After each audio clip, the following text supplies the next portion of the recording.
Okay, but what if we were Armageddon this whole time? What if we were the reckoning this entire time? And what we were taught to look out for in the signs and the wonders and people eating up into the sky and everything. What if this entire time we have been the tribulation?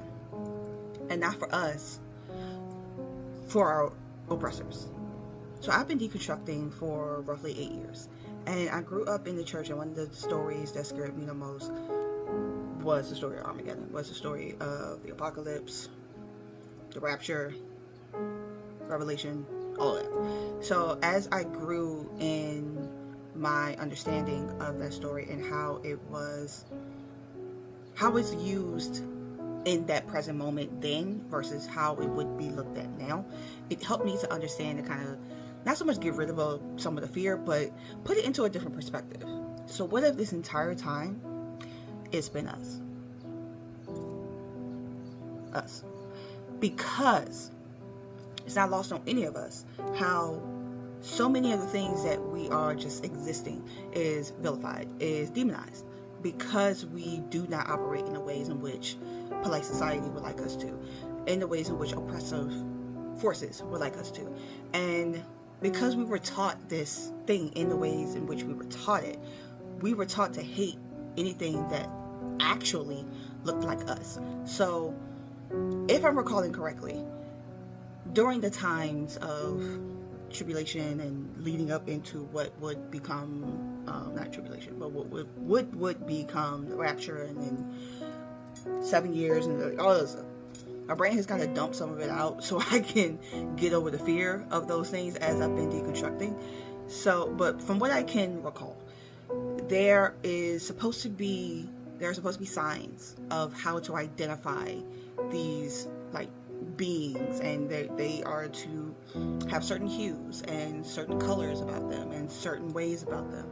And some people point to them coming from Europe, some people point to that being coming from America. So all that, how that person has always been kind of shown to us is, especially if you grew up in the Left Behind era of Christianity, when that was just first happening, not only with the books, but Kirk Cameron as. So we were taught that it had to look a certain way.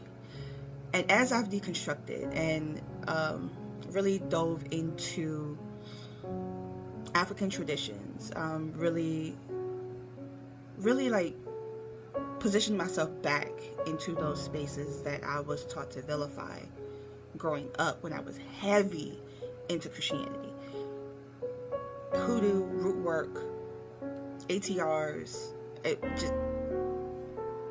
as I look back in order to look forward, the question that keeps coming back to me is, why are they trying so hard to convince us that none of this is happening?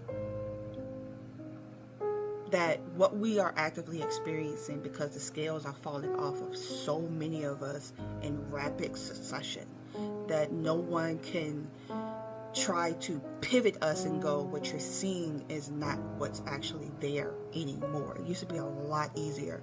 But now that we are not filling up the pews and filling up the offering plates the way that we used to, and you're not able to siphon in what you perceive we should be learning, now that we have an open understanding of these things, and this is just my thought, what if this entire time we've been the recompense?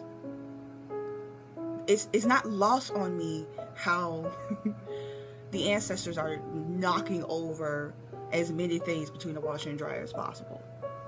Nottoway Plantation. There was one, I believe, happened recently where it was a Dixie something and a tree out of nowhere, an oak, a great oak, just. I am from and live in Richmond, Virginia, the capital of the Confederacy. And we have an African burial ground that anytime you go over, it hums, it breathes, it buzzes, because of our ancestors that were laid in unrest there, and then their bodies were taken away from there because somebody sold off the land and didn't want it to, whatever the hell, and their bodies and parts of them were placed elsewhere. But the land where they were initially put is literally hallowed ground, is literally sacred ground now. And we're also coming up on the 250th anniversary of this fuck ass country. And empires usually fall around 250 years. So again, it's not lost on me. So my question continues to be, what if this entire time we've been the rapture? We've been those beings that are being lifted up in ways that no one else would be able to touch us. What if that's been the case the entire time and they know that? And they've done everything that they could up to this point to prevent us from knowing it ourselves. It's just a thought.